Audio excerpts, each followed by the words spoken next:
Cancer treatment எடுக்கும்போது எல்லாருமே ஞாபகம் வச்சுக்க வேண்டியது ஒரே ஒரு விஷயம்தான். நீங்க வேற எங்க ட்ரீட்மெண்ட் எடுத்தாலும் சரி, இந்த ட்ரீட்மெண்ட்டையும் பேரலாவே எடுத்துக்கலாம். கேன்சர் ட்ரீட்மெண்ட் பண்ற எல்லாருமே ஞாபகம் வச்சுக்க வேண்டியது ஒரே ஒரு விஷயம்தான். ஆல்ரெடி எடுக்கிற ட்ரீட்மெண்ட் கூடவே இந்த ட்ரீட்மெண்ட்டையும் நீங்க சேர்த்து எடுக்கும் போது ஈஸியாவே ரெக்கவர் ஆகுறத பார்க்கலாம். இது ஒரு கம்பைன் ட்ரீட்மெண்ட். ஆயுர்வேதம் முதன்மையா நோயின் அடிப்படையில சரி பண்றதும் இல்லாம பேஷண்ட்ஸோட லைஃபையும் மேம்படுத்தி அவங்களுக்கு ஒரு கான்பிடென்ட் கொடுக்குது.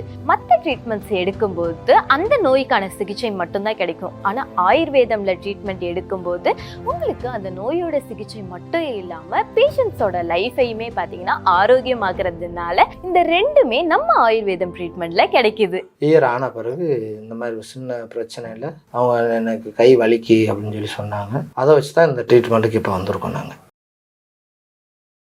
வணக்கம் சார், உங்களோட பேர் என்ன? நீங்க எந்த ஊர்ல இருந்து வரீங்க? யாருக்காக வந்திருக்கீங்க? அவங்களுக்கு என்ன பிரச்சனை? என் பேர் முனியாண்டி. எங்க அம்மாவுக்காக நான் வந்திருக்கேன். சிவகாசி, விருதுநகர் மாவட்டம் சிவகாசில இருந்து வர்றேன். அம்மாவோட பேர் என்ன? அவங்களோட வயசு?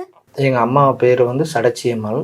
அவங்க வயசு 65 வயசு ஆகுது. எங்க அம்மாவுக்கு மார்பக கேன்சர் இருந்துச்சு. அது முன்னால் மதுரை மீனாட்சி மிஷினில் ட்ரீட்மெண்ட் பார்த்தோம். அவங்களுக்கு கீமோலாம் கொடுத்தோம். ஆப்ரேஷன் பண்ணி ஒரு 2 வருஷம் நல்லா தான் இருந்தாங்க. இப்போ அவங்களுக்கு ஒரு சில சிம்டம்ஸில் இந்த மாதிரி அந்த கட்டி வளர்கிற மாதிரி தெரியுது அப்படின்னு சொன்னாங்க. ஆன்லைன்லேயும் ஃபேஸ்புக்லேயும் பார்த்து இந்த ஆஸ்பத்திரிக்கு நான் இப்போ வந்திருக்கேன். இந்த ஒரு கேன்சர்ன்றது எந்த வயசில் அவங்களுக்கு ஸ்டார்ட் ஆச்சு? அவங்க எப்போ இதை நோட்டீஸ் பண்ண ஆரம்பிச்சாங்கன்னு தெரியுங்களா? அவங்களுக்கு ஒரு 60 வயசு இருக்கும். அப்போம்போது எங்கிட்ட சொன்னாங்க. நாங்கள் அப்பயே பக்கத்தில் இருக்க ஆஸ்பத்திரி மதுரை மீனாட்சி மிஷினுக்கு கூட்டு போய் அங்கேயே ஆப்ரேஷன் பண்ணி கீமோ மருத்துவ சிகிச்சை கொடுத்தோம். அவங்களுக்கு சுகர் இருக்குது, அதனால் பண்ணோம். எத்தனை ட்ரீட்மெண்ட் ஐயா கொடுத்தீங்க? கீமோ கொடுத்ததுக்கு அப்புறம் அது குறைஞ்சுதான் என்னாச்சு? அவங்களுக்கு ஆப்ரேஷன் பண்ணி முடிச்சு 1 மந்த் கழிச்சு 21 நாளைக்கு ஒருக்க 11 கீமோ கொடுத்தோம். அதுக்கப்புறம் நல்லா ஆக்டிவாக தான் இருந்தாங்க. அதுக்கு பிறகு இந்த ஒரு 2.5 hours இயர் ஆன பிறகு இந்த மாதிரி சின்ன பிரச்சனையில் அவங்க எனக்கு கை வலிக்கு அப்படின்னு சொல்லி சொன்னாங்க. அதை வச்சு தான் இந்த ட்ரீட்மெண்ட்டுக்கு இப்போ வந்திருக்கோம் நாங்கள்.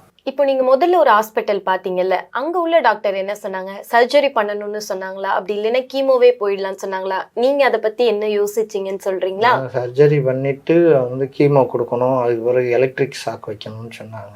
நாங்கள் எலக்ட்ரிக் ஷாக் 2 ஷாக்கு போனோம். கீமோவுக்கு பிறகு எலக்ட்ரிக் ஷாக்கு 2 ஷாக் போனோம். அதுக்கு பிறகு கொஞ்சம் டேப்லெட் கொடுத்தாங்க. அதுக்கு பிறகு எங்கள் அம்மா நல்லா தான் இருந்தாங்க. இப்போ அந்த நோயானது மறுபடியும் வளர்ந்து இப்போ தொந்தரவு இருக்கிறதுனால நான் கீமோவுக்கு போகாமல் இங்கே அந்த ஆயுர்வேத சிகிச்சையை தேடி வந்திருக்கேன். இப்போ அந்த கீமோ ரேடியேஷன்லாம் கொடுத்துருக்காங்களே, அது எவ்வளோ நாள் கழிச்சு நீங்கள் இந்த ஹாஸ்பிட்டலை தேடி வந்திருக்கீங்க?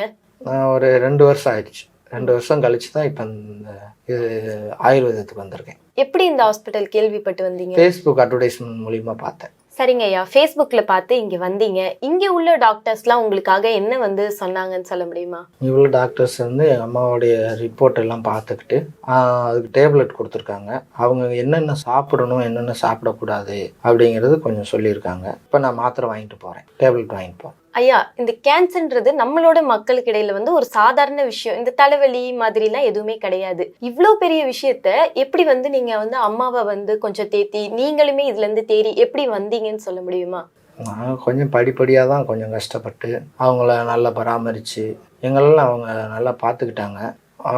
கொஞ்சம் மெடிசன் மூலியமாக தான், அந்த டாக்டருடைய அறிவுரை மூலியமாக தான் வந்தோம். இப்போயும் டாக்டருடைய அறிவுரை மூலியமாக நாங்கள் இந்த நோயை வெல்லுவோங்கிற நம்பிக்கை எனக்கு இருக்குது. சரிங்க ஐயா, ரொம்ப நன்றி. ஸோ உங்களோட சரௌண்டிங்ல யாராச்சும் கேன்சரோட போராடிட்டு இருக்காங்க அப்படின்னா இந்த நியூஸை அவங்களுக்கு கண்டிப்பாக சொல்லுங்க. உங்களை சுற்றி யாராச்சும் கேன்சர்னால போராடிட்டு இருக்காங்கன்னா இந்த விஷயத்த அவங்க கிட்ட கண்டிப்பாக சொல்லுங்க. புனர்ஜன் ஆயுர்வேதாவோடைய அட்ரஸ் அண்ட் ஃபோன் நம்பர் 2மே நான் டிஸ்கிரிப்ஷனில் கொடுத்துருக்கேன். உங்களுக்கு இது தேவைப்படாமல் இருக்கலாம், ஆனால் யாரோ ஒருத்தவங்களுக்கு இது லைஃபையே சேஞ்ச் பண்ணுற ஒரு வீடியோ. ஸோ அவங்களுக்காக நீங்கள் இந்த வீடியோவை ஷேர் பண்ணுங்கள். கேன்சர் பேஷண்ட்டுக்கு ரீச் ஆகுற வரையும் இந்த வீடியோவை ஷேர் பண்ணுங்கள். ஸோ இந்த வீடியோவை உங்களோட ஃப்ரெண்ட்ஸ் அண்ட் ஃபேமிலிக்கு ஷேர் பண்ணுங்கள். அது மட்டும் இல்லாமல் இன்னும் வேறு ஏதாச்சும் இன்ஃபர்மேஷன் வேணும்னா கமெண்ட்ல கேளுங்க. டாடா.